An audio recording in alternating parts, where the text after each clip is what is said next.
The House of the Wolfings. Chapter 17. The Woodson speaketh with Theodulf. Now the markmen laid Heriulf and How on the ridge crest where he had fallen, and heaped a mighty How over him that could be seen from far, and round about him they laid the other warriors of the kindreds. For they deemed it was fittest that they should lie on the place whose story they had fashioned. But they cast earth on the foemen lower down on the westward lying bents. The sun set amidst their work, and night came on, and Theodulf was weary and would fain rest him and sleep, but he had many thoughts, and pondered whitherward he should lead the folk so as to smite the Romans once again. And he had a mind to go apart and be alone for rest and slumber, so he spoke to a man of the kindred named Salvi, in whom he put all trust, and then he went down from the ridge, and into a little dale on the southwest side thereof, a furlong from the place of the battle. A beck ran down that dale, and the further end of it was closed by a little wood of yew trees, low, but growing thick together, and great grey stones were scattered up and down on the short grass of the dale. Theodulf went down to the brookside, and to a place where it trickled into a pool, whence it ran again in a thin thread down the dale, turning aside before it reached the yew wood to run its ways under low ledges of rock into a wider dale. He looked at the pool and smiled to himself as if he had thought of something that pleased him. Then he drew a broad knife from his side, and fell to cutting up turfs till he had what he wanted, and then he brought stones to the place, and built a dam across the mouth of the pool, and sat by on a great stone to watch it filling. As he sat he strove to think about the Roman host and how he should deal with it, but despite himself his thoughts wandered and made for him pictures of his life that should be when this time of battle was over. So that he saw nothing of the troubles that were upon his hands that night, but rather he saw himself partaking in the deeds of the life of man. There he was between the plough stilts in the acres of the kindred when the west wind was blowing over the promise of early spring, or smiting down the ripe wheat in the hot afternoon amidst the laughter and merry talk of man and maid. Or far away over Mirkwood water watching the edges of the wood against the prowling wolf and lynx, the stars just beginning to shine over his head as now they were, or wending the windless woods in the first frosts before the snow came, the hunter's bow or javelin in hand, or coming back from the wood with the quarry on the sledge across the snow when winter was deep, through the biting icy wind and the whirl of the drifting snow to the lights and music of the great roof, and the merry talk therein, and the smiling of the faces glad to see the hunting, carles come back, and the full draughts of mead, and the sweet rest a night tide when the north wind was moaning round the ancient home. All seemed good and fair to him, and whiles he looked around him, and saw the long dale lying on his left hand, and the dark yews in its jaws pressing up against the rock ledges of the brook, and on his right its windings as the ground rose up to the buttresses of the great ridge. The moon was rising over it, and he heard the voice of the brook as it tinkled over the stones above him, and the whistle of the plover and the laugh of the whimbrel came down the dale sharp and clear in the calm evening, and sounding far away, because the great hill muffled them, were the voices of his fellows on the ridge, and the songs of the warriors, and the high-pitched cries of the watch. And this also was a part of the sweet life which was and was to be, and he smiled and was happy and loved the days that were coming, and longed for them as the young man longs for the feet of his maiden at the trysting place. So as he sat there, the dreams wrapping him up from troublous thoughts, at last slumber overtook him, and the great warrior of the Wolfings sat nodding like an old carle in the chimney ingle, and he fell asleep, his dreams going with him. But all changed and turned to folly and emptiness. He woke with a start in no long time, the night was deep, the wind had fallen utterly, and all sounds were stilled save the voice of the brook, and now and again the cry of the watchers of the Goths. The moon was high and bright, and the little pool beside him glittered with it in all its ripples, for it was full now and trickling over the lip of his dam. So he arose from the stone and did off his war gear, casting Throngplow down into the grass beside him, for he had been minded to bathe him, but the slumber was still on him. And he stood musing while the stream grew stronger, and pushed off first one of his turfs and then another, and rolled 2 or 3 of the stones over, and then softly thrust all away and ran with a gush down the dale. Filling all the little bites by the way for a minute or two, he laughed softly thereat, and stayed the undoing of his kirtle, and so laid himself down on the grass beside the stone looking down the dale, and fell at once into a dreamless sleep. When he awoke again it was yet night, but the moon was getting lower and the first beginnings of dawn were showing in the sky over the ridge. He lay still a moment gathering his thoughts and striving to remember where he was, as is the wont of men waking from deep sleep. Then he leapt to his feet, and lo, he was face to face with a woman, and she who but the Woodson. And he wondered not, but reached out his hand to touch her, though he had not yet wholly cast off the heaviness of slumber or remembered the tidings of yesterday. She drew back a little from him, and his eyes cleared of the slumber, and he saw her that she was scantily clad in black raiment, barefoot, with no gold ring on her arms or necklace on her neck or crown about her head. But she looked so fair and lovely even in that end of the night tide that he remembered all her beauty of the day and the sunshine, and he laughed aloud for joy of the sight of her, and said, "What aileth thee, O wood son, and is this a new custom of thy kindred and the folk of God home, that their brides array themselves like thralls new taken, and as women who have lost their kindred and are outcast? Who then hath won the burg of the Onces and clomb the rampart of God home?" But she spoke from where she stood in a voice so sweet that it thrilled to the very marrow of his bones. "I have dwelt a while with sorrow since we met, we twain, in the wood. I have mourned while thou hast been merry, who deemest the war-play good. For I know the heart of the wilful, and how thou wouldst cast away the rampart of thy life days and the wall of my happy day. Yet I am the thrall of sorrow, she hath stripped my raiment off and laid sore stripes upon me with many a bitter scoff. Still bidding me remember that I come of the god-folk's kin, and yet for all my godhead no love of thee may win." Then she looked longingly at him a while, and at last could no longer refrain her, but drew nigh him and took his hands in hers and kissed his mouth, and said as she caressed him, "Oh, where are thy wounds, beloved? How turned the spear from thy breast when the storm of war blew strongest, and the best men met the best? Lo, this is the tale of today, but what shall tomorrow tell?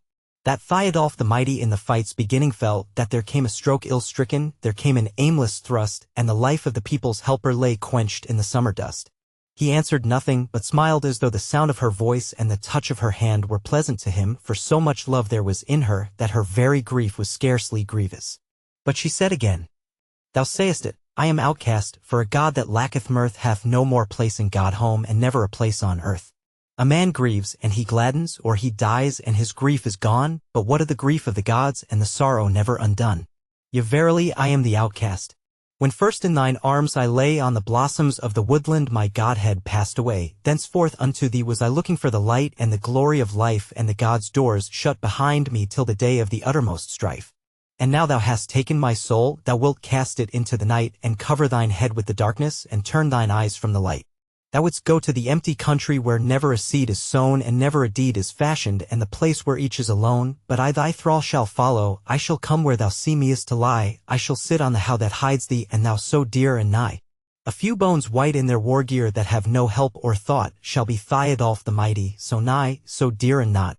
His hands strayed over her shoulders and arms, caressing them, and he said softly and lovingly, "I am Theodulf the mighty, but as wise as I may be, no story of that grave night mine eyes can ever see, but rather the tale of the Wolfings through the coming days of earth, and the young men in their triumph and the maidens in their mirth, and morn's promise every evening, and each day the promised morn, and I amidst it ever reborn and yet reborn.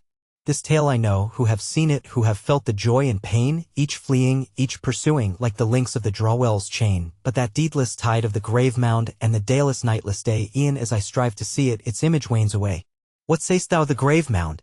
Shall I be there at all when they lift the horn of remembrance, and the shout goes down the hall, and they drink the mighty Warduke and Theodulf the old?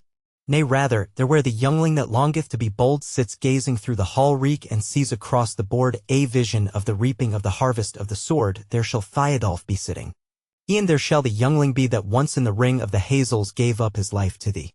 She laughed as he ended, and her voice was sweet, but bitter was her laugh. Then she said, "Nay, thou shalt be dead, O warrior, thou shalt not see the hall nor the children of thy people, twixt the dais and the wall. And I shall be living, still on thee shall waste my thought. I shall long and lack thy longing, I shall pine for what is not." But he smiled again and said, "Not on earth shall I learn this wisdom, and how shall I learn it then when I lie alone in the grave mound, and have no speech with men? But for thee, O doubt it nothing that my life shall live in thee, and so shall we twain be loving in the days that yet shall be." It was as if she heard him not, and she fell aback from him a little and stood silently for a while as one in deep thought, and then turned and went a few paces from him, and stooped down and came back again with something in her arms, and it was the hauberk once more, and said suddenly, "O Theodulf, now tell me for what cause thou wouldst not bear this grey wall of the hammer in the tempest of the spear? Didst thou doubt my faith, O Folkwolf, or the counsel of the gods, that thou needs must cast thee naked midst the flashing battle-rods? Or is thy pride so mighty that it seemed to thee indeed that death was a better guerdon than the love of the Godhead's seed?" But Theodulf said, "O wood son, this thou hast a right to ask of me, why I have not worn in the battle thy gift, the treasure of the world, the dwarf-wrought hauberk. And what is this that thou sayest? I doubt not thy faith towards me and thine abundant love, and as for the rede of the gods, I know it not, nor may I know it, nor turn it this way nor that, and as for thy love and that I would choose death sooner, I know not what thou meanest. I will not say that I love thy love better than life itself, for these two, my life and my love, are blended together and may not be sundered. Hearken therefore as to the hauberk. I wot well that it is for no light matter that thou wouldst have me bear thy gift, the wondrous hauberk, into battle. I deem that some doom is wrapped up in it, maybe that I shall fall before the foe if I wear it not. And that if I wear it somewhat may betide me which is unmeet to betide a warrior of the Wolfings. Therefore will I tell thee why I have fought in 2 battles with the Romans with unmailed body, and why I left the hauberk which I see that thou bearest in thine arms in the roof of the dalings. For when I entered therein, clad in the hauberk, there came to meet me an ancient man, one of the very valiant of days past, and he looked on me with the eyes of love, as though he had been the very father of our folk, and I the man that was to come after him to carry on the life thereof. But when he saw the hauberk and touched it, then was his love smitten cold with sadness, and he spoke words of evil omen, so that putting this together with thy words about the gift, and that thou didst in a manner compel me to wear it, I could not but deem that this mail is for the ransom of a man and the ruin of a folk. Wilt thou say that it is not so? Then will I wear the hauberk and live and die happy. But if thou sayest that I have deemed aright, and that a curse goeth with the hauberk, then either for the sake of the folk I will not wear the gift and the curse, and I shall die in great glory, and because of me the house shall live. Or else for thy sake I shall bear it and live, and the house shall live or die as may be, but I not helping, nay I no longer of the house nor in it. How sayest thou? Then she said, Hail be thy mouth, beloved, for that last word of thine, and the hope that thine heart conceiveth, and the hope that is born in mine. Yea, for a man's deliverance was the hauberk born indeed, that once more the mighty warrior might help the folk at need. And where is the curse's dwelling if thy life be saved to dwell amidst the wolfing warriors and the folk that loves thee well, and the house where the high gods left thee to be cherished well therein? Yea more, I have told thee, beloved, that thou art not of the kin, the blood in thy body is blended of the wandering elking race, and one that I may not tell of, who in God home hath his place, and who changed his shape to beget thee in the wild wood's leafy roof. How then shall the doom of the Wolfings be woven in the woof which the Norns for thee have shuttled? Or shall one man of war cast down the tree of the Wolfings on the roots that spread so far? O friend, thou art wise and mighty, but other men have lived beneath the wolfing roof tree whereby the folk has thrived. He reddened at her word, but his eyes looked eagerly on her. She cast down the hauberk and drew 1 step nigh to him. She knitted her brows, her face waxed terrible, and her stature seemed to grow greater, as she lifted up her gleaming right arm and cried out in a great voice, Thou Theodulf the mighty! Hadst thou will to cast the net and tangle the house in thy trouble, it is I would slay thee yet, for 'tis I and I that love them, and my sorrow would I give, and thy life, thou god of battle, that the wolfing house might live. Therewith she rushed forward and cast herself upon him and threw her arms about him and strained him to her bosom and kissed his face, and he her in likewise, for there was none to behold them, and not but the naked heaven was the roof above their heads. And now it was as if the touch of her face and her body and the murmuring of her voice changed and soft close to his ear, as she murmured mere words of love to him, drew him away from the life of deeds and doubts and made a new world for him, wherein he beheld all those fair pictures of the happy days that had been in his musings when first he left the field of the dead. So they sat down on the grey stone together hand in hand, her head laid upon his shoulder, no otherwise than if they had been 2 lovers, young and without renown in days of deep peace. So as they sat, her foot smote on the cold hilts of the sword which Theodulf had laid down in the grass, and she stooped and took it up and laid it across her knees and his as they sat there, and she looked on Throngplow as he lay still in the sheath, and smiled on him, and saw that the peace strings were not yet wound about his hilts.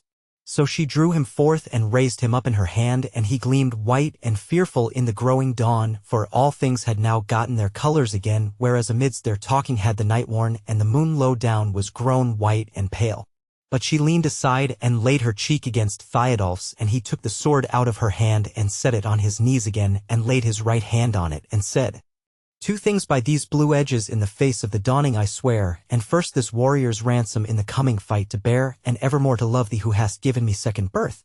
And by the sword I swear it, and by the holy earth, to live for the house of the Wolfings, and at last to die for their need. For though I trow thy saying that I am not one of their seed, nor yet by the hand have been taken and unto the fathers shown as a very son of the fathers, yet mid them hath my body grown, and I am the guest of their folk hall, and each one there is my friend.